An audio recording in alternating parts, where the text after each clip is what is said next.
Let's go, c'est parti pour du terminal physique-chimie, résumé des formules sur le mouvement d'un champ électrique uniforme. Let's go. Alors, ça va ressembler un peu à la fiche sur le mouvement uniforme, dans un champ uniforme. Alors, le système, c'est l'objet étudié, les référentiels, 3 référentiels.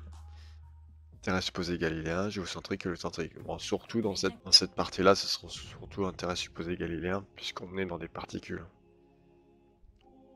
Donc on appliquera la deuxième loi de Newton.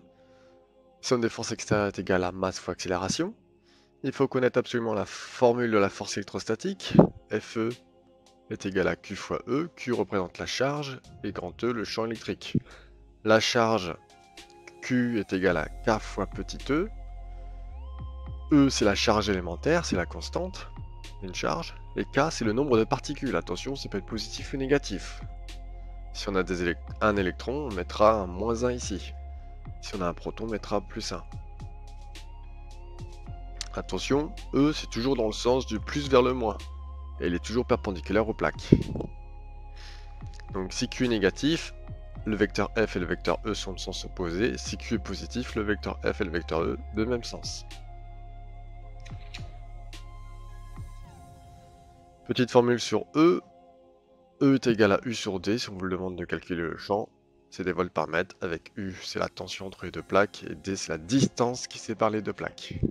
Petit exemple d'exercice. Donc on a un condensateur avec deux plaques ici. Une particule, un proton qui se déplace de O vers S, qui subit un champ E. Donc ici c'est la bande positive et ici la bande négative. Le proton est attiré par la bande négative. Le système c'est le proton, le référentiel terre supposé galiléen. Somme des forces égale masse proton fois accélération. La force, ce sera la force électrique. Fe est égal à mp fois A. Fe je remplace par petit e grand E, le petit e c'est Q. Du coup ce Q est égal à 1 puisque c'est un proton et qu'il est positif. Donc 1 fois petit e ça fait petit e. Et du coup, j'aurai l'accélération qui est égale à petit e grand E sur mp en vecteur. Ensuite, on va passer en coordonnées. Coordonnées, il n'y a plus de vecteur, mais attention, quand on retire les vecteurs, il faut vérifier le sens. Le champ E est du même sens que X, du coup, le champ E est positif.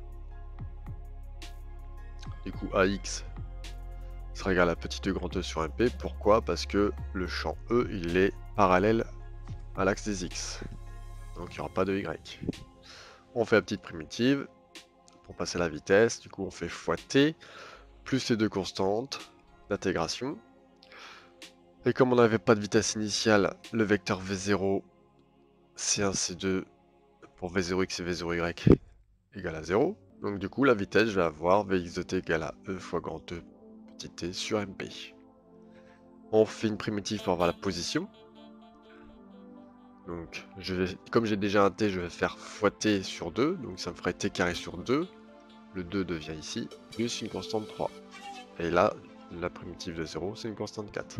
C3 et C4, c'est la position initiale du proton. Bah, il partira du point O de coordonnées 0, 0.